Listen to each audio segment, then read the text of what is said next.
What's up guys, Champ here with another Black Ops 3 video. Today what I got for you is some crazy tips, some crazy trap tips on Combine. And when I say trap, I don't mean a complete trap. I just mean I'm going to teach you guys how to manipulate the map, playing in just like a 2 or 3 man party. You don't need a full 5 or 6 man party to do this.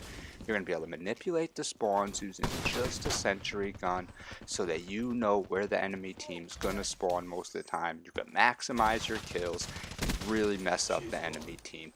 So what I'm using here is the UAV, the Hater, and the sentry gun. And I believe I'm running a 3-man squad here at this first game. The next one I think I'm only running a 2-man squad, and then I'm not sure how many people I'm running in the third one. So basically what you have to do is play for your streaks at first. So that's kind of what I'm doing here at the beginning of this game. I'm making sure that I can get my sentry gun.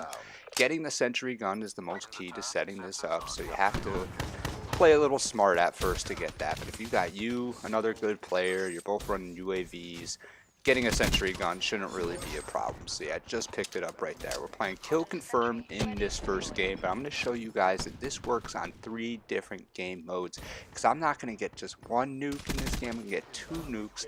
I'm going to get a kill chain, and in this first game I'm going to finish with a crazy high KD. So you guys saw where the most important spot is on this side of the map, right there where you should put the sentry gun. You lay it right there in the back, you lay it in the back there. Now they're not going to spawn behind you. Basically that's going to make it so your team's going to spawn on that side or even closer to where the enemy team is. Pretty much the whole entire map. Now there's a couple more spots where you're going to want to put the sentry gun, but for me that's the main spot. That's where I like to throw it. That's the spot. If you can't put it anywhere else, put your first sentry there, and at least you know when you don't have a UAV or a Hater that they're not going to spawn in that back spawn. And if they're not spawning in that back spawn, most likely they're going to spawn back here where you see all the triangles back here. You're going to see I'm going to go off right here. You saw that kill chain at the beginning of the game. That was just a fraction of the streak that I go on. Throughout this gameplay, I'm using the same exact class setup throughout the whole entire time. My specialist is going to be the Purifier. I find the Purifier is the best specialist to use if you're going to try to take out multiple people. Look what I just did right there. Easy kill chain. I mean, it wasn't easy. They had to start running. The other team has to play a little bit aggressive, but I think I got even more than 10 kills right there. So that was the easiest way to get a kill chain in core is to use the Purifier. That's for sure. But kill chains are never that easy because you have to get over 9 kills in rapid succession, so it's never going to be that quick. That guy just spawned on me. That's going to be the only death you're going to see me take in this whole entire video. Basically, I'm going to go on 2 nuclears that you're going to see, that kill chain, and I'm going to finish this first game with a crazy high KD. And like I said, I'm using the same class throughout the whole entire thing. It's the XMC, and the perk 1 spot I'm running Afterburner and I'm running Flat Jacket. The perk 2 spot I'm running Fast Hands and Scavenger, then I'm running Tac Mask in the perk 3 spot. This is just my ultimate class setup when I know I'm going to be going on long streaks, because I know I'm going to have the XMC the whole entire time, because I got the Scavenger, I got the Fast Hands, I got Flat Jacket and Afterburner. Those are like all the most important things. Then I threw on the Tac Mask because, you know, trip mines, stuns, all that stuff. If you get hit with any of it, you're pretty much dead. So that's why I threw it on right there. But as you can see in this gameplay, I'm going to finish with only that 1 death, but it's not because I was playing like a little campy baby. Nah, you never see Champ play like a little campy baby. I'm always going to be going in. Every time you see my games, it's going to be nothing but high pace, high action gameplay. The only time you'll ever see me kind of really waiting is if I know there's a bunch of people waiting on me. If I know you're waiting on me, it's just not that smart to go running in. Sometimes I'll still do it anyways because I feel like I could outplay most players in this game. You can see I set the sentry gun up right there. Or actually, Mr. Cod set that sentry gun up right there in the spot where they just spawned on me and killed me. And now we're in this back spawn. Because we have the sentry gun set up where I put it originally, I was able to just kind of control this back spawn area. In other gameplays that you're going to see right after this, that we're going to completely flip it around and we're going to control this map, but we're going to do it the opposite way. But this is kill confirmed. So we can kind of just put it out one time and just control the map on this side of the map the whole entire time. When you play other game modes, sometimes they'll have more of a strong spawn point where you almost are forced to pin them in the other side. Like you're going to see, we are going to play uplink. So in uplink, the uplink already kind of has a spawn point for them. You could go against it, but most likely that's not going to benefit you. If you try to go against what their original spawn is, I don't know, it just doesn't work as well. So I find that it's best to go with where their original flag is and just kind of pin them down right there. So you're going to see that in the next gameplay. Like I said, I'm going to have 2 nuclears. I'm going to show you guys using this strategy. But there goes the first game, and that was a quick game. I showed you the whole entire game, 39-1. That was like a 5-minute game right there.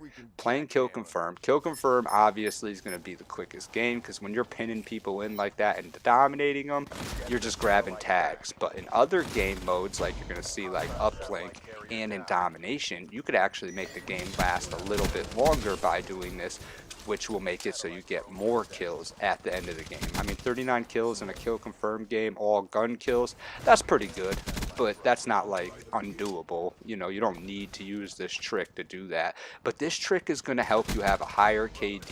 When you know where the other team is spawning most of the time, that's going to help you out tremendously. So for the rest of this gameplay, you're going to see that I'm setting my sentries up in different spots. And really, it doesn't exactly matter where you set your sentry up, but I like to do it on Combine and Nuketown in the ends of the map, so at least you know they're not spawning behind you. But you can manipulate any part of the map. And as you can see, I got the Purifier in this gameplay here, and I just picked up the ball. So what did? I got to burn someone, I killed them, then I picked up the ball, but surprisingly, it didn't take my whole Purifier away. It just took a little piece. So I'm going to sit here, and I'm not going to go completely in the back right there. I could probably go completely in the back if I wanted to and try to burn everybody else, but they're just going to keep spawning on me. There's only 3 of us playing, so we don't have enough manpower to just really take everybody out non-stop if they're all going to constantly spawn in the same area. So you're best staying strategic and just kind of getting close to where the spawn is, but letting them run into you.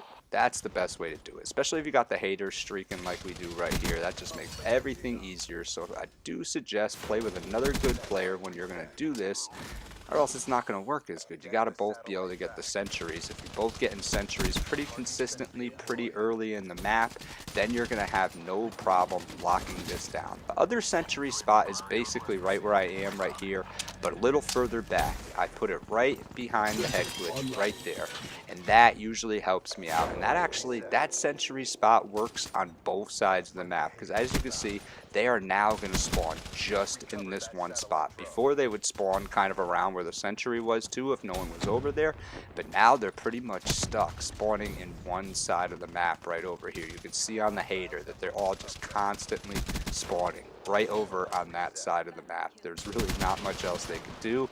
If my teammate wasn't in the back of their spawn, they would, you know, go back to spawning in the other spot, but he's back there right now. So look at them, they're really stuck right there. I was down to 8 bullets.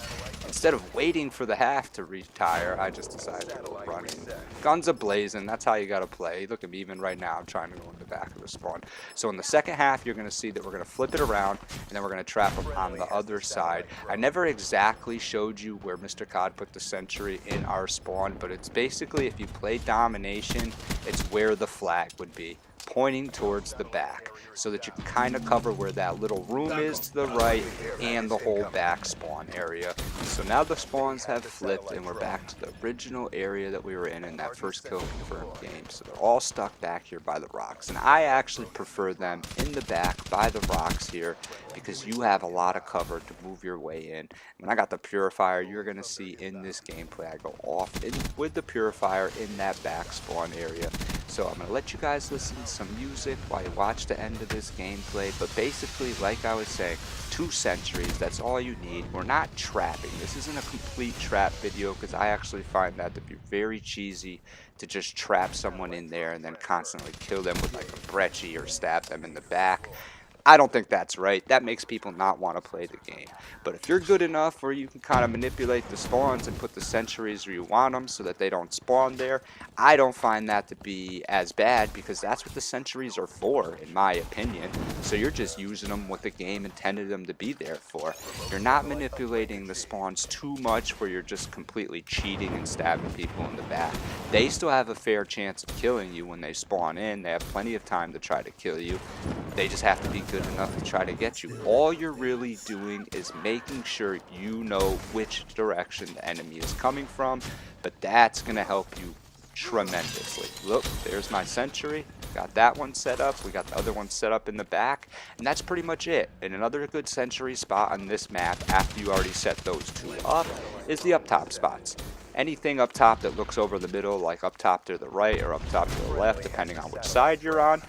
But, you know, you throw that up, now you have full range just to run right through the middle. Most people don't have classes cold-blooded on, so they can't even do anything. They're pretty much stuck back here in their spawn. Like, I don't know what that guy's doing. He's just running around in circles. Maybe he decided, screw it, I'm going to get my credit for this game. I'm not going to get kicked. But I'm going to go get me a drink or a sandwich real quick because I don't have time to be getting my ass kicked like this. And I don't blame them because once you set this up, it can be very discouraging for the other team. Yeah, you're not trapping them. Now you're not smacking them in the back every time.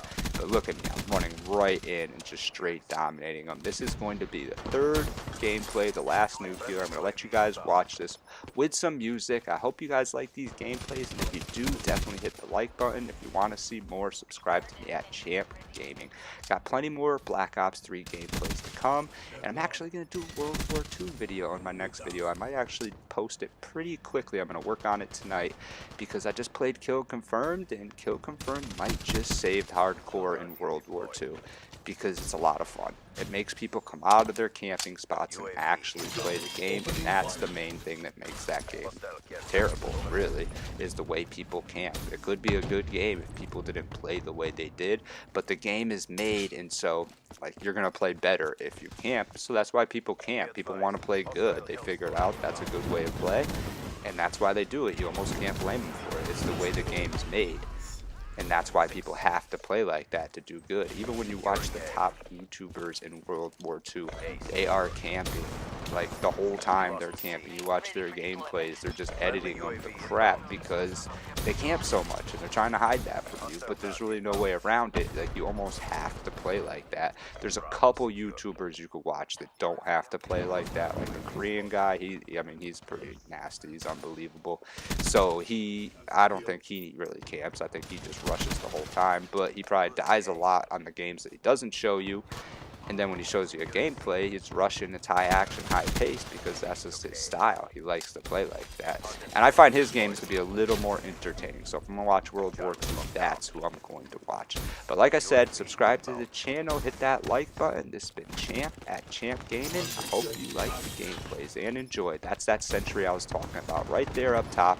That one could help you out, or you could put one right here as well, just to stop that spawn where that guy originally killed me and spawned on me. So there's a couple more spots besides the two that you could put the sentry up, and I just say you start with those two, and as you pick up more sentry guns, lock down more of the map, but definitely start with those two, because those two are going to be the most important ones.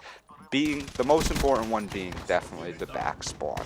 Alright, so I just realized there's only about 2 minutes left in this video, so there ain't no time to throw some music on really, but what I'm going to do is take this time to tell you guys about my old gameplays. If anyone's starting off and they're seeing me for the first time, haven't seen any of my gameplays, I got some crazy gameplays. Just scroll back through the channel. I got 64 in OTDM. I got 70 pluses. I mean, I got 77 kills once, 75 kills once in TDM. Tons of flawless TDM games, 50 pluses, nothing but, you won't see nothing but 50 pluses. If I'm posting TDM, most likely you're going to see nothing but 60 pluses. That's that sentry gun that I was talking about. It's actually good that I stayed on right here because that's where the sentry gun is for this side of the spawn if you're trying to hold down this side of the map and just kind of trap them on the other side. Right there, I just had the sentry in my hand and I was like, let me just throw it down just to kind of cover my back right here real quick so they don't spawn on me. I'm only about 4 away from the nuke in this gameplay. So that's why I did that. I also got tons of 100+ kill games on this channel, and there's going to be tons more 100+ kill games.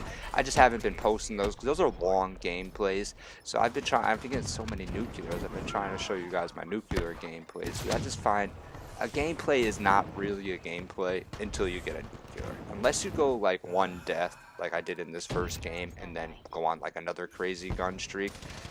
I feel like that's what people want to watch. You want to see people go on high gun streaks. That's what I want to watch when I watch Black Ops 3. So I hope you guys like this gameplay. Hit that like button and subscribe.